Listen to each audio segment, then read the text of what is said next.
Welcome back to another episode of Off the Carousel here on Field of 68. And I'm thrilled to be joined today by the newest head coach at Buffalo, George Halcovage. George, what's going on, man? Thrilled to have you here. Happy for you. Thanks, Rob. It's great to be on with you today. So, correct me if I'm wrong here, but you are just 37 years old, and this is only the second job that you ever had, technically, right? Other than working at Roma Pizzeria in Pottsville, PA in high school, yeah. So I guess it's my third. So yeah. Third job. So, well, is it weird not going into those Villanova offices every day? Yeah, I think sometimes it is. As you get a new job, you hit the ground running, so you kind of don't really have time to think about it too much. But definitely when I was back in Philly recruiting this weekend, it kind of hit me like, wow, this was home for a long time, and it was great to be back there. But Buffalo is a city of good neighbors, and I'm here now, and I'm loving it. So this is obviously the first job you had since the job you got coming out of college. Has there been any surprises for you at a different program? Once you get settled into a place for that long, you kind of get used to the rhythms, right? Has there been anything new, anything that you weren't necessarily expecting?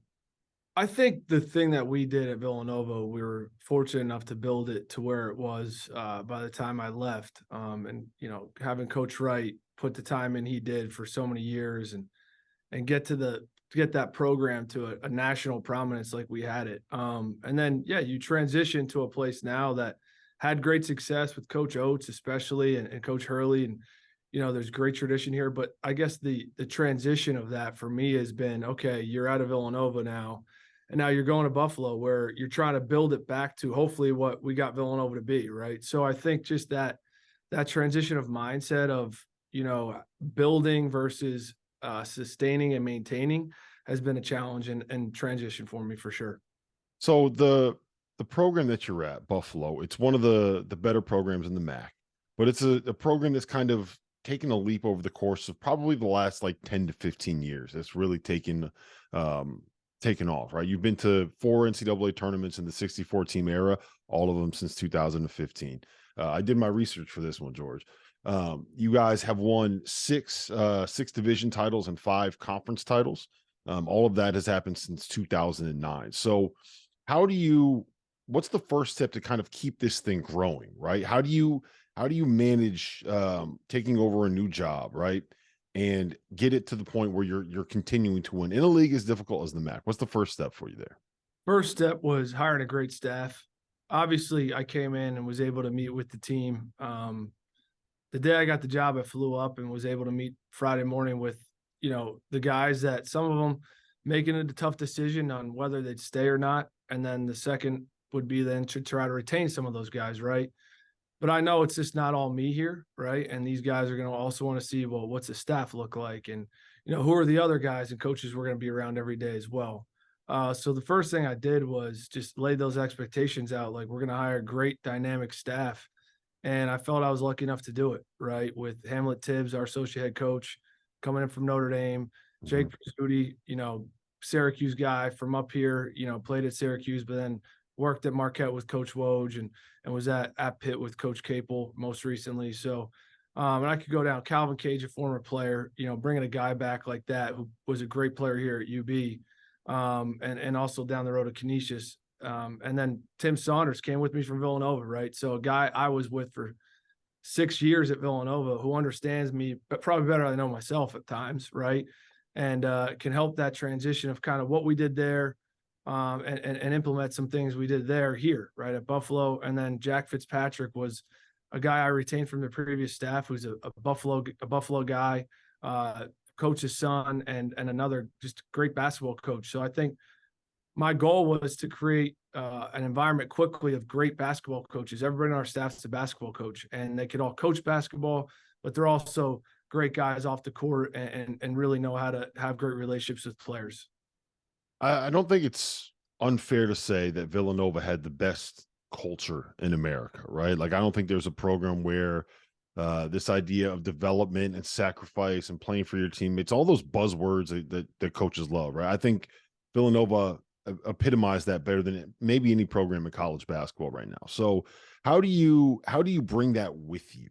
How do you transform? I don't want to, maybe transform is the wrong word, but how do you replicate that at a new program? I think it's how you set the expectations and then how you consistently just follow up on them and what your core values are, right? So, in this day and age, everything's out there. Everything you say can get put out there. So when you say something, you better make sure you mean it. And that's kind of how I approach this with this job, right? We set our core values in place. They're similar to Villanova's. And then Coach Wright always told me, do what we did here, do it at the highest level. And then if there's little things you want to implement that are more to you or who you are, you got to do it when you get your opportunity, right? So there's some things we shifted, but the main foundation of our core values remain the same. And that's just, you want to come in here, be a part of something bigger than yourself. All right. But you also, I want to basically get guys who want to be pros, right? So it's a balance of telling a guy, I want your individual success, but I also want you to know there's a level that of team success and sacrifice and care of that you have to have as well. And balancing those two parallels every day has been, really what I've been trying to do and what we're trying to do as a staff here. So Jay Wright, you mentioned him, one of the best to ever do it. You were on a bench with him and practices with him for 15 years. What's the biggest thing that you've learned from him and the biggest thing you've taken away from working with him? I think the biggest thing I learned from him is just be legit, man. Your players, if you want them to follow your lead, then you got to lead by example every day as well. So if you can't just say something, you got to show them every day and how you act and your actions. And he was a greater guy than he is coach, and he's a Hall of Famer, right? So to just treat people the right way, every time he had interactions with people, no matter who they were, he took time, he stopped, talked to them, and he was a relatable person because that's who he really is.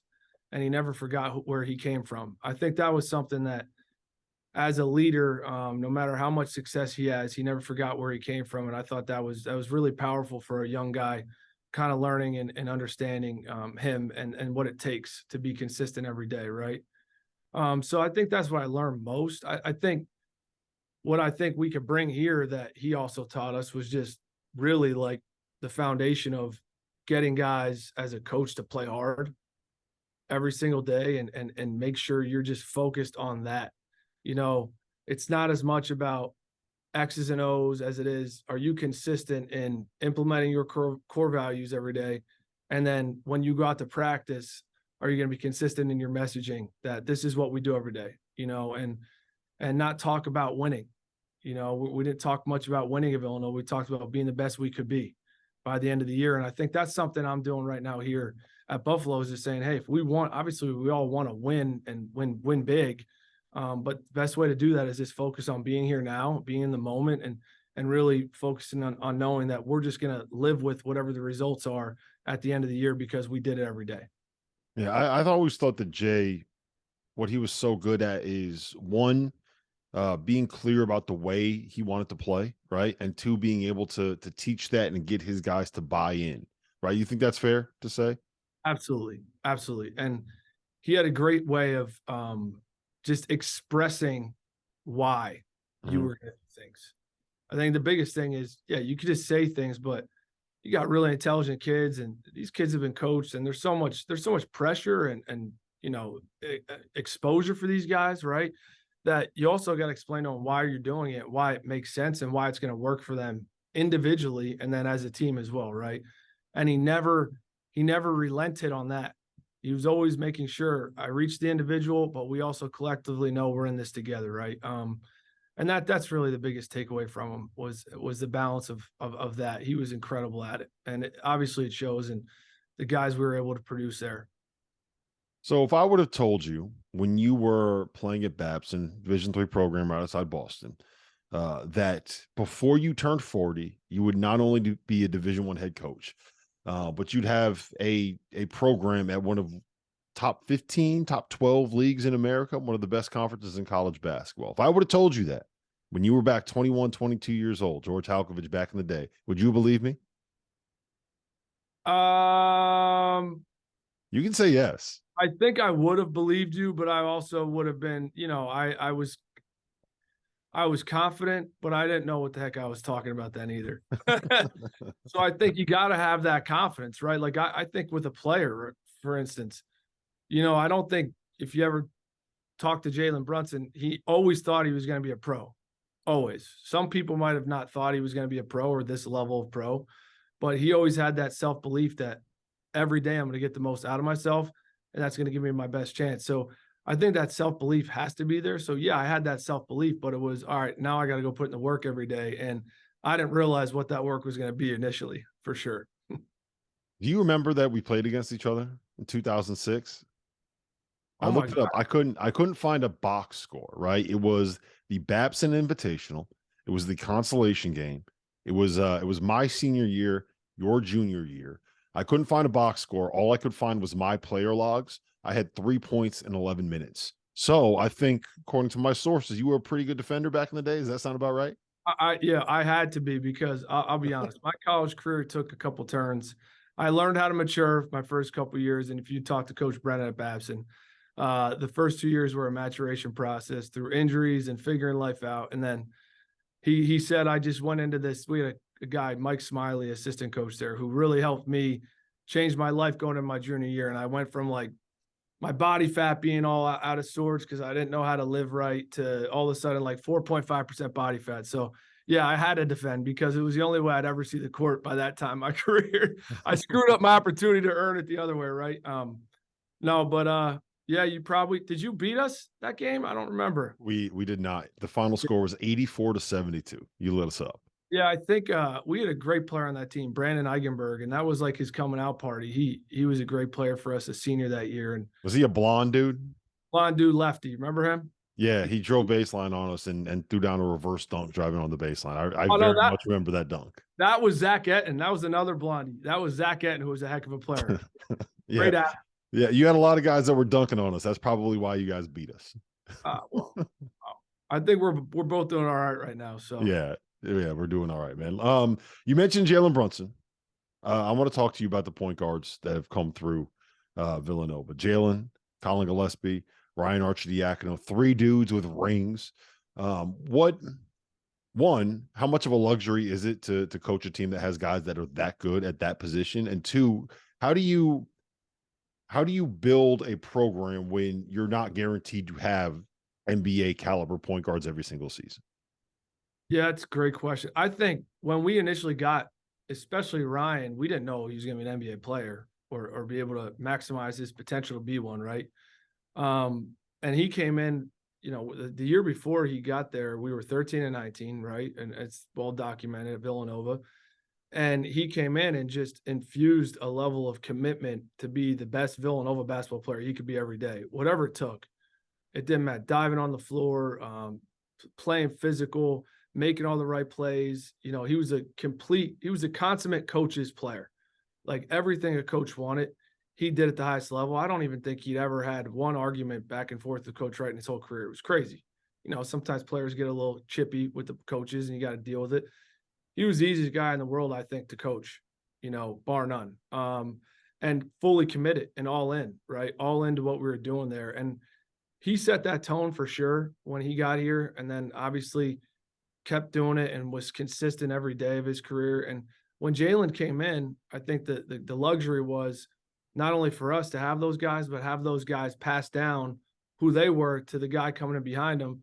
And then that guy was able to take what that player showed them and did, but also put their own unique twist on it because they're all individual players and unique in themselves, right?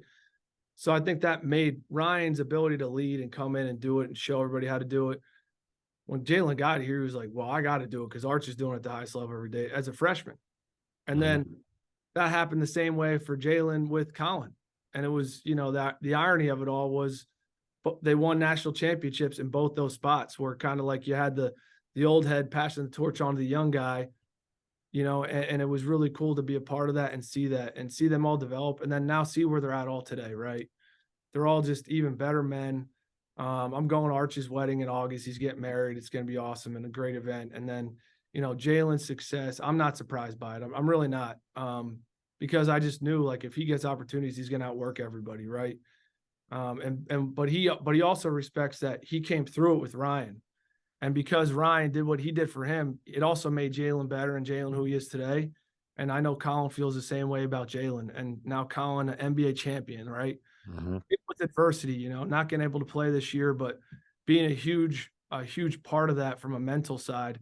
And he was probably the best leader we had at Villanova, but it was only because all those guys before kind of laid a foundation, and now he kind of hit the ground and running, right? And was able to then carry that on, right? And so he's a leader all of a sudden out of nowhere. He goes with the Nuggets, and I guarantee he kept that team together in ways that only he could because of his experiences in life, right? So just really, really fortunate to coach such three outstanding young men. I don't know how Colin pulled it off, but at the Final Four, I did happen to see him sitting courtside with a press pass on.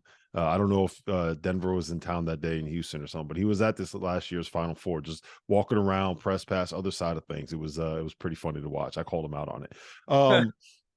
With with Villanova guys when they get to the NBA, like the line is, you're always going to find a good player, right? You're going to find a good role guy. You're going to find someone that can step in and do a job. That's just what Villanova players are, right? Why do you think that is? I think it's one identifying that that's the type of guy there before we got him there. That they're going to be and being honest with them in the recruitment process of, hey, this is what we are. We don't make any bones about it. And if we believe and have identified that you're that type of player to us, but you also have to know we're laying it out there for you. And if you commit to this, we'll be fully committed to you, but this is what it's going to look like. So that transparency is key in the recruitment process. And then when you get a guy, right, and you do it and you consistently do it every day, and they're that kind of guy, they just keep getting better, better, better. Then by the time they leave, hopefully they have that habit they built is now that individual habit they take with them on into their pro life or whatever they do in life, right? Even outside of basketball. So I think it's just the consistency of the messaging, and knowing that we're all in this together, like we talked about. Like, yeah, you're going to become your best, but you're going to become your best with a group of men on that same mission that are going to do their best together with you and hopefully do really special things together. All right, last question about Villanova, and then we can get to the end of this thing. Chris Jenkins shot the buzzer beater, bang! Right, everyone remembers it for that. Take me through what you remember from that play and what you remember from the end of that first national championship. Which, by the way, it's a pretty big flex when I say first national championship for you, right? Yeah, very lucky. I've learned, and coach taught me this, and it's true. You need to have players to win big. And we had great players and guys who let us coach them. So yeah, it was an incredible experience. I remember, that whole year was such a great journey, right? When we lost to Oklahoma by good margin in Hawaii and did that trip in December, and then came back and we're playing our best basketball at the end of the year and really really had a great run going into the Final Four, and then played great against Oklahoma, right? And then we're able to win it big in the end. And then you get that great. You beat them by 40, George. We did, but it was a 9-point game with in the second half still. We did, we did. But we did. We had one of those games where it just kept when it poured, it rained, and rained, it poured, all that stuff. So no, and then the next game, right? Like you get a 10-point lead down the stretch, and the coolest part was everything that coach believed in and what we were trying to implement at Villanova kind of culminated in that game. We talk about attitude and making the right play no matter what the time and score. Just keep making the right play. And we're up 10, and we make some uncharacteristic plays where Arch throws a turnover, jumping to throw a pass. We always talk about being solid there, and we turn it over. We give them a chance to get back in the game. We had a lead. We were down 7, I think, at half. We talk about grinding, playing a full 40 minutes. So we grind back, we get a 10-point lead. And then that happens with Ryan. And then, you're going through all the emotions and you're just trying to keep your composure because you're just saying, like, we just got to keep one possession at a time, right? And that's all coach kept saying. And all of a sudden we're in this situation where we don't want to give up an opportunity for them to shoot a 3. And, Daniel goes for a steal, and I probably would have fouled him if he had to do it all over again and just go foul him. And then Paige hits the crazy shot. Mm-hmm. And I remember, like, okay, well, I'm the ops guy at the time. I have the board ready to, like, I'm thinking, all right, everybody get in the huddle. We got to get everybody in quick. We got to get on the same page next play. And so I'm thinking that we're going to go to overtime probably. Like, chances are so we do what we do. We call the play that we've always done, and coach gets everybody settled, and Arch makes a great read, and Chris obviously makes a great read, and and the rest is history. And like when the shot went up, I have the board in my hand. I'm thinking, all right, we're either going to overtime, I gotta be ready, get everybody ready, or bang. Right. And after that, I was like, wow, all right, put the board down. And then it's just, but the cool thing is we're all excited, and coach so classy, goes over to Coach Williams first. We go shake hands first as a staff with their staff. Obviously our team went nuts, rightfully so. But to really make sure you just respect the game and respect your opponent, and then afterwards enjoy it and celebrate it with your fellow teammates and coaches. So, and then the rest was unbelievable, man. Just the whole going to the hotel and mayhem in the hotel in Houston and everybody going nuts, and the whole thing was such a blur. I didn't sleep for a couple of days. Lifetime. I thought it was a once in a lifetime experience, and then we just had really good players that helped us carry it for a couple more years. Yeah, it was the when you go back and you watch the video, the funniest part to me is Chris Jenkins throws a ball into Arch, and I think he takes one step on the court, and you can already see him calling like, Arch, I'm open, give it back to me. I was like, yeah, that dude, that's how you know he's a shooter, man. He's not even across the other foul line yet, and he's already calling for the ball. No question. No, he's one of the best, and his attitude is so funny because Chris is that kind of guy, like through and through. He just won't. You'll never not hear what he has to say to you if he wants to say it. Yeah. So. All right. So last couple questions for you. All right. I'm a big food guy. Have you checked out the food scene in Buffalo yet? Have you figured this out? I know there's some good places up there. Unreal, Wright wings, Dinosaur Unreal. Barbecue. You checked it out? You got a spot? You got a spot for me when I come visit? I got multiple. We could take you on a Buffalo food tour. I'm telling you, like one thing I didn't know, like we played here in the tournament twice. And ironically we lost in 17, and two weeks later, I met my wife just hanging out on a Sunday after Josh Hart was runner up for Player of the Year in Scottsdale. And then, so that was a whole nother thing, but we lost in Buffalo. And then ironically, we're back here, we have the job, and we didn't know anything other than I came up here, we played games. And so I get up here and I'm like, where did all this unbelievable food come from? Nobody talks about this place being such a hidden gem for food, for everything. It's an unbelievable place. And I got spots where I live in Williamsville. When you come up, I got we'll try every wing spot out. I don't know if I have a favorite wing spot. I think I'm going to have different types of wings. I'm going to be smart about that one. I don't think you can't pick a favorite yet, man. You can't pick a favorite. You got to love them all. I'm going to love them all, but no, and beef on weck. I don't know if you ever had beef on weck, but it's roast beef pretty much sliced thin on a Camel weck roll. I don't want to get into it, but there's just food galore here. And the people are unbelievable, man. So it's a great place to live and eat. You're not that 4.5% body fat anymore, huh? No, I'm trying to work on that. My wife's on me about that right now. All right, listen, George, appreciate the time, man. As always, it's been fun watching you grow. It's been fun watching you get this opportunity. You know, I'm going to be rooting for you. Best of luck this season, man.